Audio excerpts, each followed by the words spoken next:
Sometimes things do not go well. That's self-evident. But here's the rub.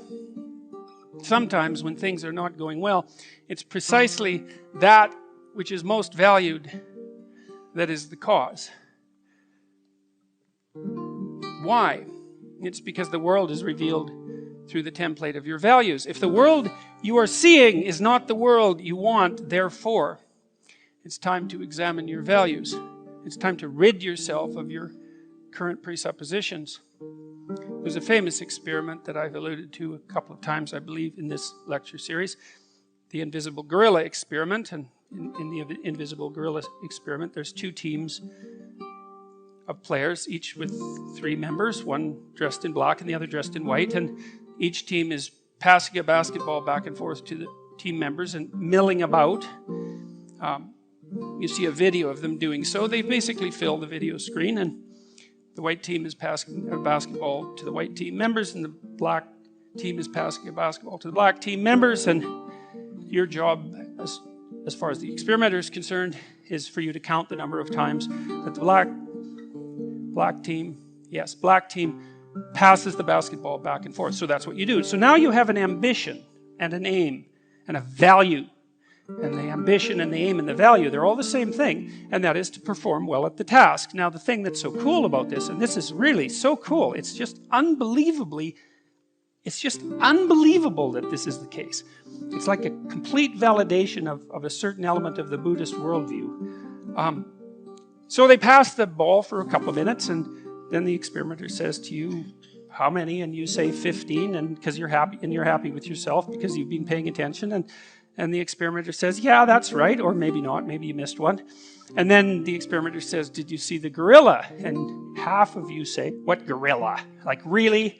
And the experimenter says, yes. And then he rewinds it and plays the video, and sure enough, in walks this guy in a gorilla suit, 6'3" or so, stands in the middle of the game, right in the middle of the game, the same size as the players, perfectly, obviously evident, beats his chest for like a second and a half, and then sort of saunters off. And half the people who watch the video don't see the gorilla, which is absolutely shocking. And what that means is that your ambitions blind you to the nature of reality. Now, they illuminate some reality, but they blind you to most of it. And that's fine, because there's not a lot of you in some ways. You're a very pinpoint thing, like a laser beam. And so you just can't be attending to everything all the time.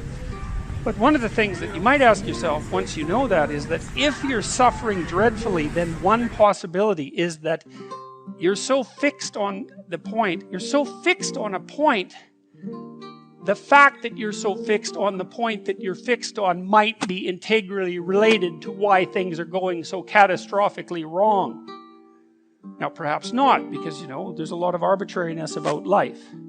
And perhaps you suffer even when you don't deserve to. That seems to happen in the book of Job, for example, because Job is a good guy, and God has a bet with Satan, which seems like another relatively nasty thing to do, to let Satan just torture him.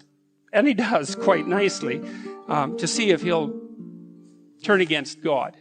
And it seems like a rather playground sort of thing for God to engage in. But the point is that even in a document like the Old Testament, there's ample suggestion that sometimes people just get wiped out and hurt, even if they're living good moral lives, aiming properly and all that. There's an arbitrariness in life that's not eradicable. But it's possible that it's what you're clinging to that's hurting you. And it's even possible that's the thing that you're clinging to the hardest that's hurting you the most. That could easily be someone you love. Like lots of times I see people in therapy and they're miserable for one reason or another. And sometimes it's because they have a very close relationship with a family member, and that just isn't working. The family member, for the sake of simplicity, we'll say, is not really oriented towards helping them have a good life. The family member is instead oriented towards making them as bloody miserable as you can possibly make anyone. And what would you say? Exploiting the bond between family members in order to enable that. And then sometimes the sacrifice that's necessary is either merely distancing yourself from that person, sometimes substantively, and sometimes seriously distancing yourself from them, like, we don't talk anymore, ever. And so that's pretty damn rough, and it hurts and all of that, but it's a good example of the fact that sometimes, in order to extract yourself from the miserable bit of chaos that you happen to be enmeshed in, you have to let go of what you love best.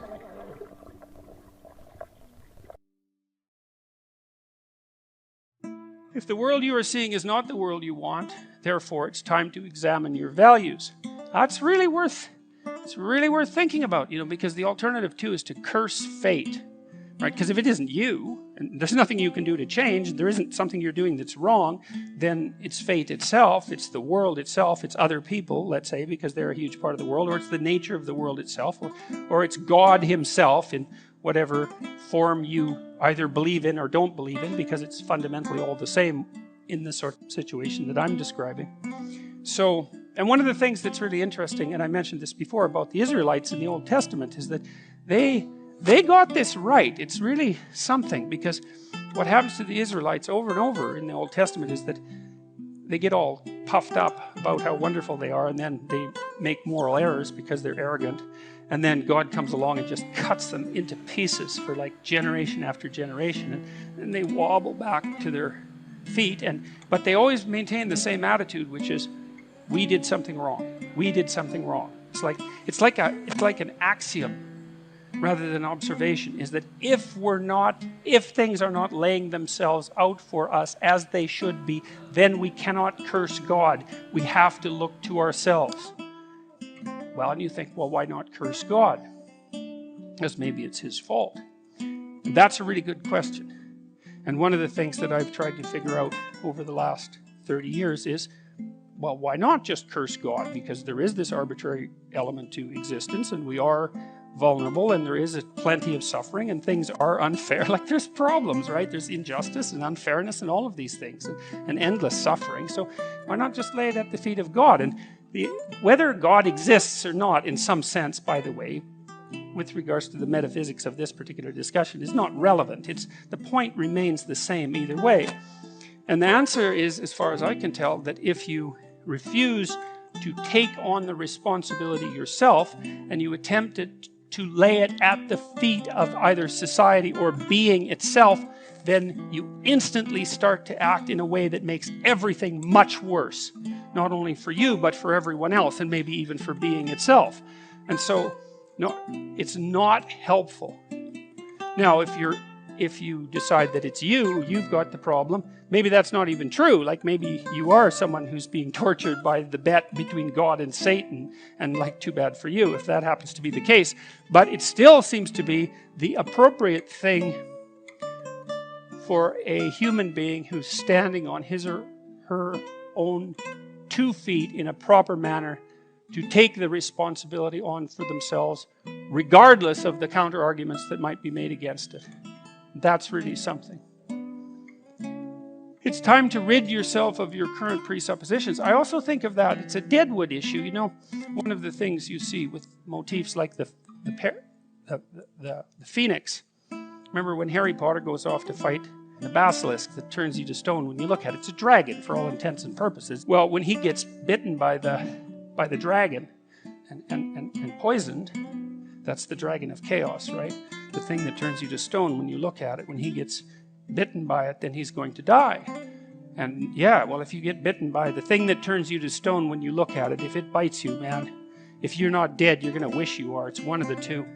And then the phoenix flies in and cries tears into the wound, and that heals him. And the phoenix is the thing that allows the dead wood to burn off occasionally, let's say. Well, I think it's once every 100 years with the phoenix, and of course it's pretty dramatic. The whole damn bird has to go up in flames, and then there's nothing left but an egg. But there's a very serious message there too, which is that, you can compare yourself in some sense to a forest fire, to a forest, and a forest has to burn now and then for the dead wood to clear so that the forest can actually maintain its continued existence. And if you stop the forest from burning for a prolonged period of time, which happened in the United States when they were trying to manage the forest fires too tightly, then all that happens is the dead wood accumulates and accumulates and accumulates and accumulates and accumulates until the whole damn forest is dead wood, and then lightning hits it and it burns so hot that it burns the topsoil off.